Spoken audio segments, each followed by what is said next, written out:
I'm glad to see everybody here tonight, and you know, Sarah, thank you, because a lot of people know me, but a lot of people don't know. I have been a single parent of children, and I have been a married parent of children. I know what it is to have to ration food for a week or two at a time so that you can let your kids eat. I know what it is to let your kids eat and not eat and go to bed, because you have to make sure that your kids eat. I know what it is to live off of crackers. You know, people don't understand I have this love affair with bread. I have this love affair with bread because bread kept me alive.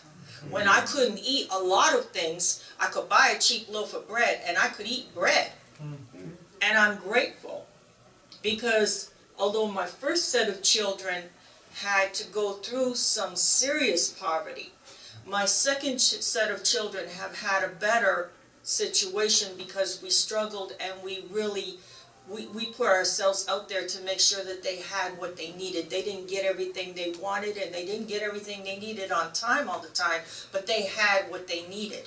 And I'm grateful for that. I want to say that, you know, people hear me talk about homelessness in the city a lot. In a community, I'm a Fruit Belt leader. I'm with the leadership in the Fruit Belt. And in a community that I absolutely love, but I haven't seen change since I was a little person. You know, my children coming up in that community, although we have a home and we were able to offer them the benefit of living in a house and being in a community where they were somewhat safe, at the same time, they didn't have the benefit of a community center. They didn't have the benefit of some things that other neighborhoods had. And I had to try to make my children understand. It's hard to make a child understand why they got to play outside in the street, because there is no place for them to go. It's hard to make a child understand why they have to pay money. They got to walk up to Main Street, which is a good 15-20 minute walk. They got to pay money to go into the gym so they have some place to play basketball. It's hard to make a child understand why that is so. Why is it that in a community where we dish out millions of dollars to these people, these developers who have millions of dollars, but we don't see the benefit in putting money into communities where these people have lived for generations? That's right. I don't understand that. That doesn't make sense to me. But I'm here to say today that I'm grateful for the people in the room. And you know what?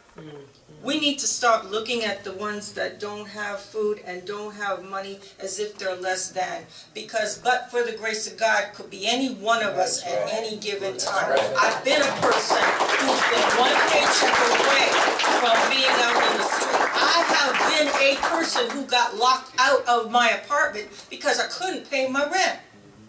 And didn't have a way to explain that to my children at the time, because that was on me.